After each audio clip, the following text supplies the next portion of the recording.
Okay guys, I just also wanted to show you something else that was really important that I forgot to tell you in the last video, but I realized this after I started cleaning up and putting this thing away, and how after you have it together, how you close it back up.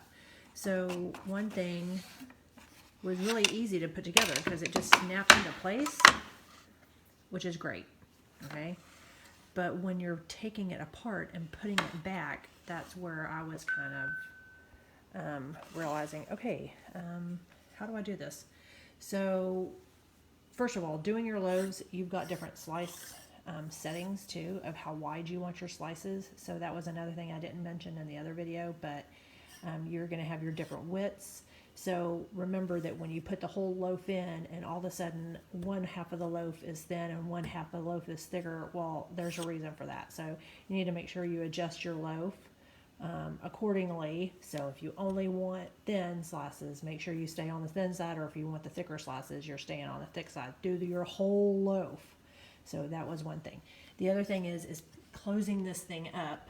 There is a little notch right here.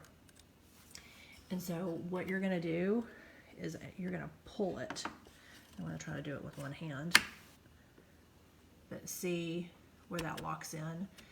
So that's where you're going to pull, let it down, pull, let it down, and then that way you can be able to fold it back up. And then you've got your bread catcher, and then you've got your little piece that will hold the bread into place where you want to slide your bread to. So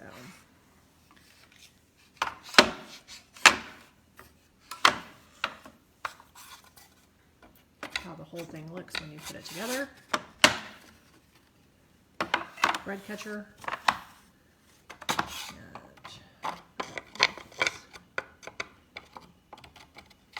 Sorry, I'm trying to do this with one hand. But there you go. That's basically what it looks like. And it's great too.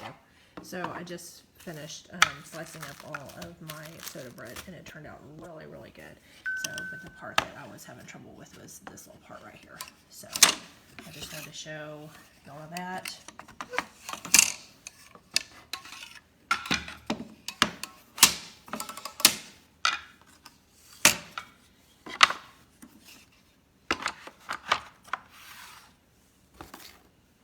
There you go.